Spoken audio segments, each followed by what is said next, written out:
અને બીજું છે ને, ઘણા લોકો આજે છે ને, મારી પાસે પૂરતું નોલેજ નથી, કે મને આવડતું નથી, કે મતલબ એવા બધા થોટ્સને લઈને, એ થોટ્સ જ હોય છે, પણ એ થોટ્સને લઈને છે ને ઊભા રહી જાય છે કે હું આઈ એમ કેપેબલ નથી, બરાબર. અને એ લોકો બિઝનેસ આગળ નથી કરી શકતા, અને એ લોકો ખાલી વિચારમાં ને વિચારમાં રહી જાય છે. સો આ માઇન્ડસેટ છે, બરાબર, એવા લોકોને તમે શું કહેવા માંગશો? એની અંદર હું બે વસ્તુ કહીશ, જે મારી જિંદગીનો જ એક્સપિરિયન્સ છે.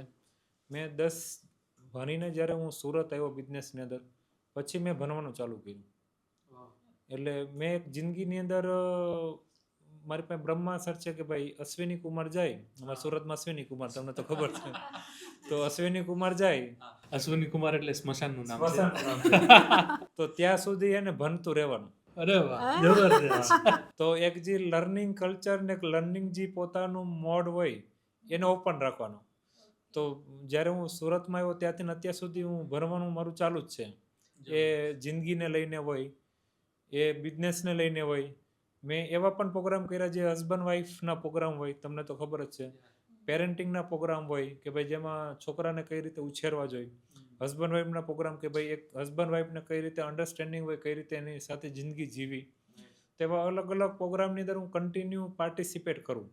અને મને એવું નથી લાગતું કે ભાઈ આખા વર્ષમાં એવો કોઈ દિવસ હશે જ્યારે હું શીખતો નહીં હોય એમ.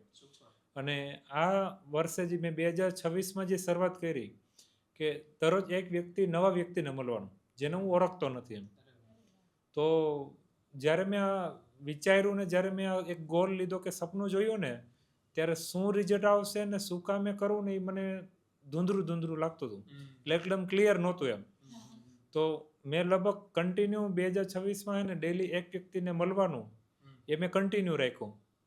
અને ક્યારેક 2-3 દિવસ કન્ટિન્યુ બહાર ગામ હોય તો બીજા વીકમાં કવર કરી લેવાનું, પણ 365 દિવસમાં 365 લોકોને મળવાનું. અને એ થોડાક અંજાન વ્યક્તિ હોય એ ટાઈપના. તો એનાથી જે મારી જિંદગીની અંદર ફાયદો થયો કે ભાઈ હું જે લોકોને મળું એની એવરેજ ઉંમર 25 વર્ષ આપણે ગણીને ચાલીએ, તો એની પાસે 25 વર્ષનો અનુભવ છે. અને 365 લોકોને મળ્યો તો કેટલા વર્ષોનો મારી પાસે અનુભવ આવી ગયો એક વર્ષમાં. જબરદસ્ત.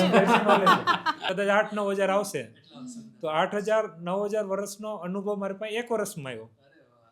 કારણ કે એની અમે જાયના, એની મેં સમજ્યા ત્યાં કાંઈ નહીં કરવાનું, કોઈ સલાહ નહીં, કંઈ સૂચન નહીં. એ ભાઈને સાંભળવાનું 1.5-2 કલાક. અને એ 1.5-2 કલાકમાં એની 25 વર્ષની, 30 વર્ષની, 50 વર્ષની જિંદગીનો નિચોડ આપણી પાસે આવી જાય. અને એમાંથી નવું એક્શન, નવું વસ્તુ જોતું જવાનું.